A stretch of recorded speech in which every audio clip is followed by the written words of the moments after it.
Todd, North Carolina. You're on the Wilkow majority. Hello.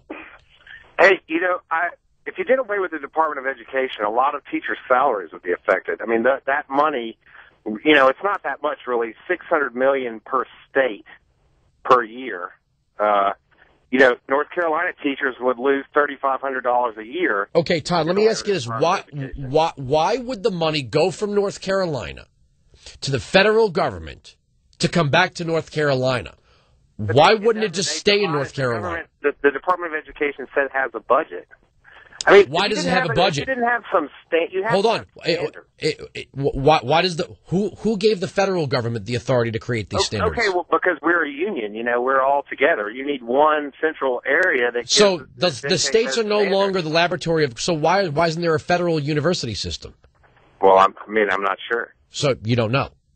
No, I don't know that question, but I do know that, let's just say if Alabama decided to teach that all black people were evil and evolution was not true. Okay, so you're going to a ridiculous extreme. Well, no, I'm just saying you're going to a ridiculous extreme, sir.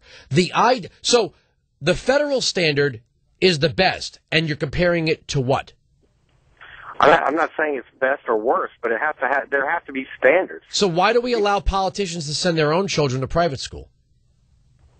I don't know, because it's a free country. You can send your kids anywhere they want. Well, no, you can't, because we're paying for a Department of Education. Can you just do me a favor? I'm kind of stupid because I went to public schools too. Where in the Constitution does it say we have a Department of Education? I don't know. Where in the Constitution does it say we have a Department of Defense or a Department of... In the Article 1, Section 8.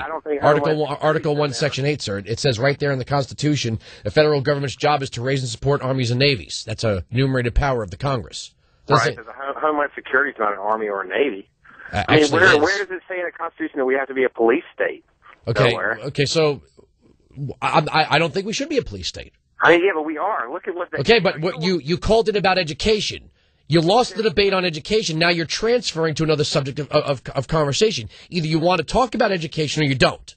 Okay, well, let's talk about it. So there's no Department of Education in the Constitution. There's no mention of the federal government's authority or role in education in the Constitution. Yet we have a huge bloated central office called the Department of Education, which you say, my God, if it went away, states would start teaching that black people are inferior. Do you hear how asinine that is? No, what I'm saying is, I didn't say that that's what... No, you did say that. You said if we didn't have a Department of Education, there'd be states teaching black people are inferior.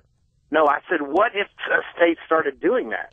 That's why you have to have standards. But what would that have to do with the federal government? You would have a lawsuit at the state level if something like that happened, sir. The idea that there's two choices in life, the federal government or anarchy, is nonsense. No, but listen... No, you're wrong, and goodbye. Thank you for the call. You're wrong, and that is asinine. The idea that if we either have... See, I've told you this. This is the liberal mindset. There is central planning and nihilism. You're either going to have the Department of Education or Alabama is going to teach that black people are inferior. You hear these extreme examples? We either have central planning or black people are inferior. I got news for you. If Alabama, and it wouldn't, started teaching that black people were inferior, you would have lawsuits within the state of Alabama. This is what I put up with every day.